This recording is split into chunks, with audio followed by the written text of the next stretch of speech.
रामराम मंडळी यावेळेस पावसाने असा काय पिच्छा पुरवला आहे जसा काय कुठला आशिक एका मुलीच्या मागे लागलेला आहे यार. पिच्छा सोडत नाही यार. इतके दिवस झाले यार. आठवते मे महिन्यातच पावसाला सुरुवात झाली होती मुंबईत. तरी आता 4-5 महिने होऊन गेले यार. ऑक्टोबर सुरू होतोय, अजून पाऊस जायचं नाव घेत नाही. अरे 5-5 महिने असतो का रे भाऊ मुक्काम एवढा. मित्रांनो, गरबा नाईट्सला मुली नवीन चनिया चोली घालून रेडी होत्या, मेकअप करून रेडी होत्या. तर मुलं आपले जुनेच कुर्ता पायजामा घालून डान्स करायला रेडी होते. डीजेने म्हटलं आर यू रेडी. तेवढा वरुण देव बोलला yes I am ready and he started the show. मित्रांनो, डीजे वरून started the show, not that मंडप वाला डीजे. मित्रांनो, आजच्या पावसाने मुली खूप निराश झालेल्या आहे.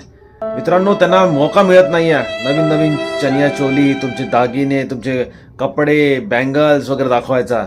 ते म्हणून राहिले यार आम्ही डीजे तालावर गरबा करणार होतो, तर आता डीजे वरून देवाने असा काही डीजे लावला आहे की आम्हाला रेनकोट नाही छत्रीशिवाय बाहेर जाता येऊन राहिलाय. आता दांडिया घ्यायची होती तर आता छत्रीची दांडी घ्यावी लागू राहिली आहे. मित्रांनो, दसऱ्याला रावण जाणार नाही मित्रांनो, कारण तो आधीच बुडाला यार. तो आधीच बुडाला.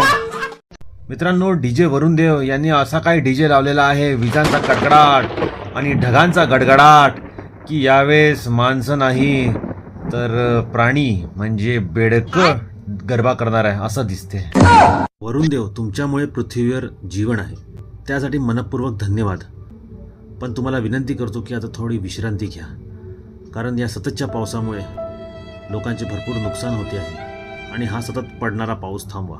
मित्रांनो, या टॉपिकवर हा व्हिडिओ बनवायचा होता. मित्रांनो, व्हिडिओ आवडला असल्यास please like, share and subscribe to my channel. Thank you and bye.